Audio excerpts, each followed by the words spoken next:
하나님 은혜 감사합니다. 오늘도 귀하고 복된 시간 주님 전으로 불러주셔서 이 첫 시간을 하나님께 예배로 올려드립니다. 이 시간 올려드리는 예배를 기쁘게 받아주시고 오늘 하루의 삶을 하나님 뜻 안에 살아갈 수 있도록 인도하여 주시옵소서. 감사드리며 예수님 이름으로 기도드립니다. 아멘. 찬송가 325장입니다. 325장 통일 찬송가는 359장입니다.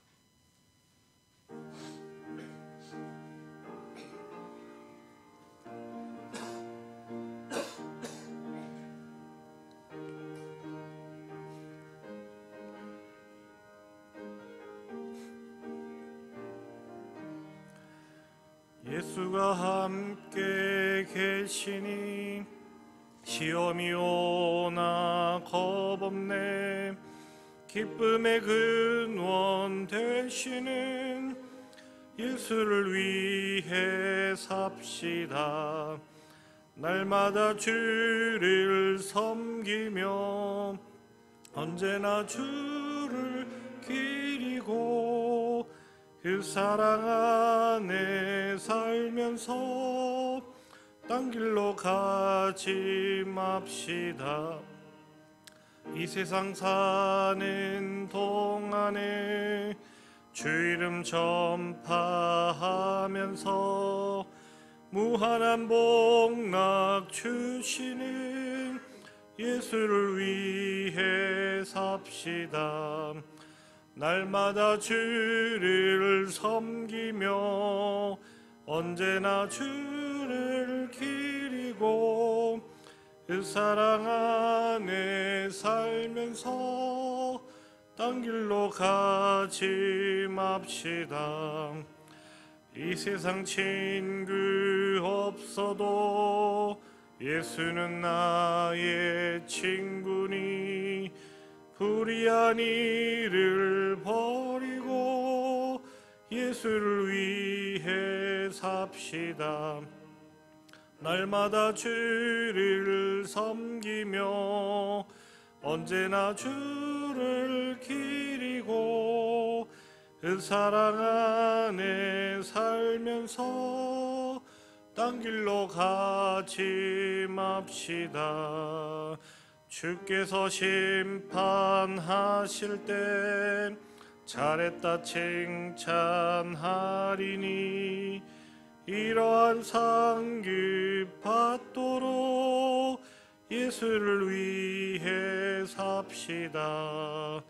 날마다 주를 섬기며 언제나 주를 기리고 그 사랑 안에 살면서 딴 길로 가지 맙시다.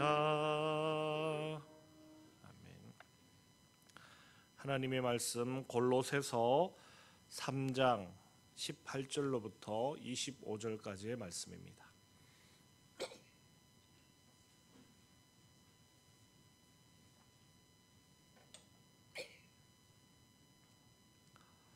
골로새서 3장 18절로부터 25절까지의 말씀입니다.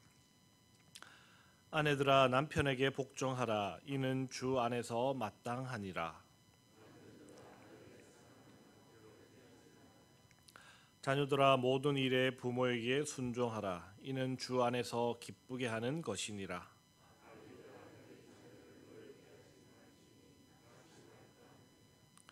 종들아 모든 일에 육신의 상전들에게 순종하되 사람을 기쁘게 하는 자와 같이 눈가림만 하지 말고 오직 주를 두려워하여 성실한 마음으로 하라.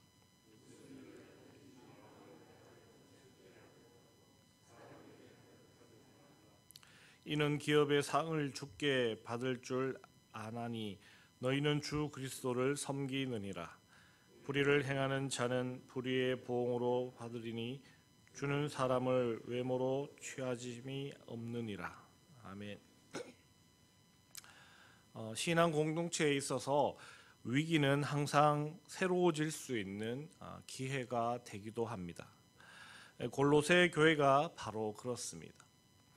현재 거짓 교사의 침투라는 위기를 겪고 있지만 비록 감옥에 있다 할지라도 골로새 교회를 위해 기도하며 그들의 믿음이 더욱 견고한 반석 위에 서도록 그리스도에 대한 신학적 정립과 함께 그리스도인답게 살아가는 바른 삶에 대해 그렇게 권면하는 바울 사도가 있기 때문일 것입니다.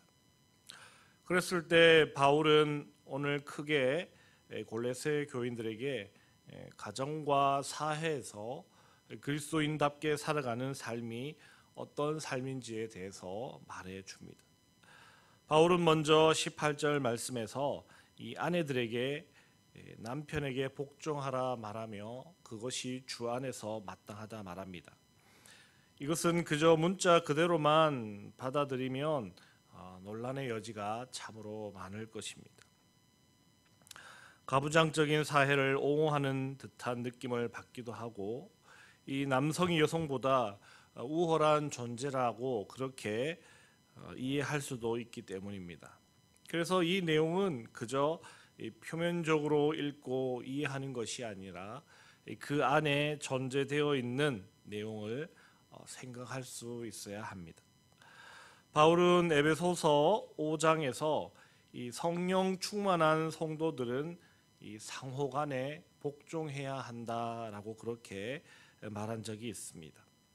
따라서 여기서 말하는 아내가 남편에게 하는 복종 또한 동등한 그리스도인으로서 서로가 서로에게 해야 하는 그런 복종의 개념이 들어있다라는 것입니다. 그리고 더 나아가 여기서 말하는 아내와 남편의 관계는 또한 그리스도와 교회의 관계를 내포하고 있기도 합니다. 즉 남편 대신 그리스도에게 교회는 아내 된 자로서 복종할 수 있어야 한다라는 그러한 숨겨진 의미가 있다라는 것이죠.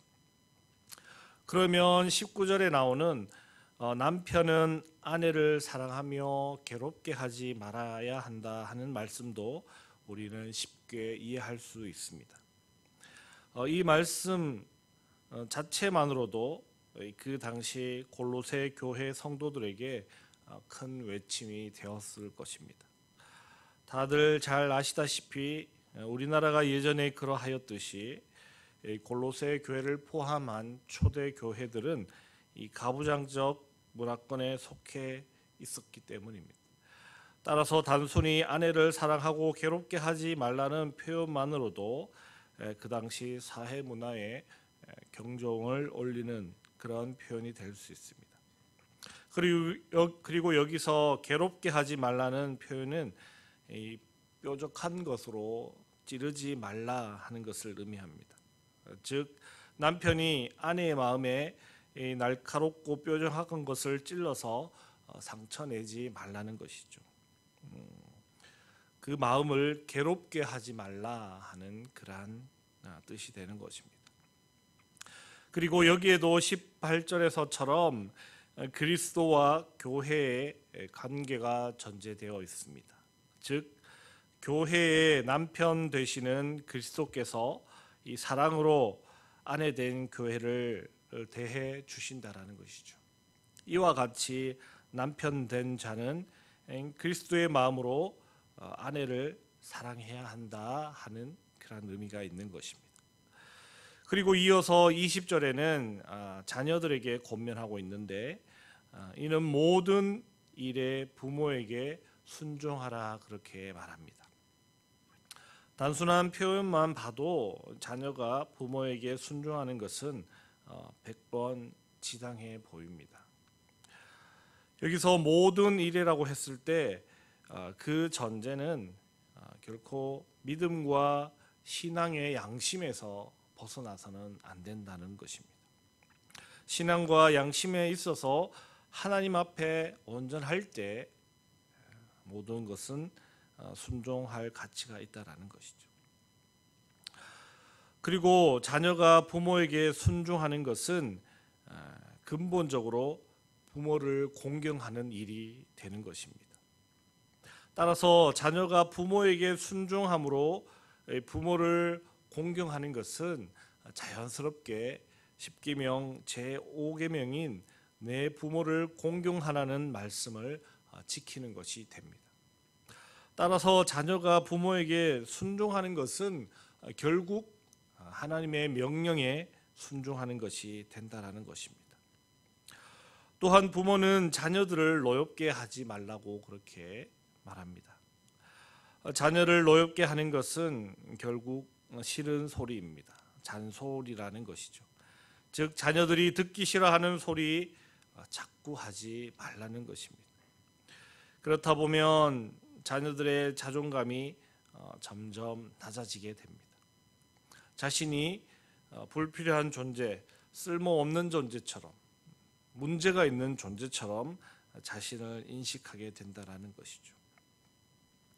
그러나 어떻습니까? 우리는 믿음 안에서 자녀를 하나님께서 우리에게 주신 선물로 이해하지 않습니까? 하나님께서 우리에게 좋은 것을 주셨지 나쁜 것을 주셨겠습니까? 자녀들을 하나님 주신 귀한 존재로 대할 때 그들 스스로도 자신의 가치가 존귀하고 귀하다고 느끼게 될 것입니다. 그렇게 가정 안에서 서로가 서로를 주님 대하듯 하나님께 하듯 하라는 것, 이것이 바로 이 바울이 골로새 교인들에게 전하는 그리스도인답게 살아가는 삶의 모습이라는 것입니다. 또 이어서 바울은 이 사회에서 어떻게 해야 하는지에 대해서도 권면합니다. 바울은 많은 분량을 할애하여 종과 상전과의 관계에 대해서 말합니다. 종은 주인 보는 앞에서만 성실하게 행해서는 안 된다고 그렇게 말합니다. 그러나 대부분의 경우는 그러기가 쉽습니다. 볼 때만 열심히 하는 척, 볼 때만 잘하는 척, 그렇게 눈 가리고 아웅하는 식으로 그렇게 종들은 상전에게 행할 수 있다라는 것입니다. 그러나 바울 사도는 매사에 주님께 하듯 마음을 다해 주인을 섬겨야 한다라고 그렇게 권면합니다. 그렇게 할 때 주인이 상을 주는 것이 아니라 주님께서 상을 주신다라고 말합니다. 왜 그런가 하면 주님께 하듯 한다라는 것은 결국은 사람에게 하는 것이 아니라 주님께 하는 것이기 때문입니다. 이것을 현대를 살아가고 있는 우리에게 적용해 본다면 지금은 종과 주인의 관계가 없습니다. 그래서 우리는 직장에서 상사와 부하 직원의 관계를 생각해 볼 수 있습니다. 즉 부하 직원은 상사를 대할 때 주님께 하듯 대할 수 있어야 한다는 것입니다. 그것은 곧 주인이나 상사에게 하는 것이지만 궁극적으로는 주님께 하는 것이 되기 때문에 우리에게 상 주시는 분 또한 주님이시라는 것입니다. 우리 일상생활에서도 마찬가지일 것입니다. 우리가 서로가 서로를 대할 때 주님 대하듯 하면 그것은 결국 주님께 하는 것이 되는 것입니다. 그러한 우리를 기쁘게 받으시는 주님께서 또한 우리에게 좋은 상급으로 채워주시지 아니하시겠습니까? 오늘 바울이 골로새 교회 교인들에게 교훈한 대로 우리도 이 교훈을 잘 받아들이는 그러한 삶을 살아야 하겠습니다. 가정 안에서 가정이 온전히 그리스도와 교회의 관계처럼 서로가 사랑하고 존중하고 존경하는 그러한 가정이 될 수 있도록 우리는 노력하고 또한 직장과 사회와 일반적인 그런 관계 속에서 서로가 서로를 주님 대하듯 하여 주님이 기뻐하시는 삶을 살아가시는 여러분들이 다 되시기를 주님의 이름으로 축복합니다. 기도하겠습니다. 하나님 감사합니다. 오늘 귀한 말씀 통해 그리스도인이 어떻게 살아가야 하는지 그 삶의 모습을 제시해 주시니 감사합니다. 오늘 들려주신 말씀을 통해 더욱더 우리가 주님 기뻐하시는 그리스도인답게 살아갈 수 있도록 도와주시고 인도하여 주시옵소서. 감사드리며 거룩하신 예수님 이름으로 기도드립니다. 아멘. 하늘에 계신 우리 아버지, 아버지의 이름을 거룩하게 하시며 아버지의 나라가 오게 하시며 아버지의 뜻이 하늘에서와 같이 땅에서도 이루어지게 하소서. 오늘 우리에게 일용할 양식을 주시고 우리가 우리에게 잘못한 사람을 용서하여 준 것 같이 우리 죄를 용서하여 주시고 우리를 시험에 빠지지 않게 하시고 악에서 구하소서. 나라와 권능과 영광이 영원히 아버지의 것입니다. 아멘. 이 시간 기도하실 때 우리 교회 연로하신 성도들의 건강을 위해서 기도해 주시고 암투병하는 성도들의 건강을 위해서도 기도해 주시기 바랍니다. 또 세계 각지에 나가 복음 선교 사역 감당하고 있는 선교사님들의 사역을 위해서도 기도해 주시고요.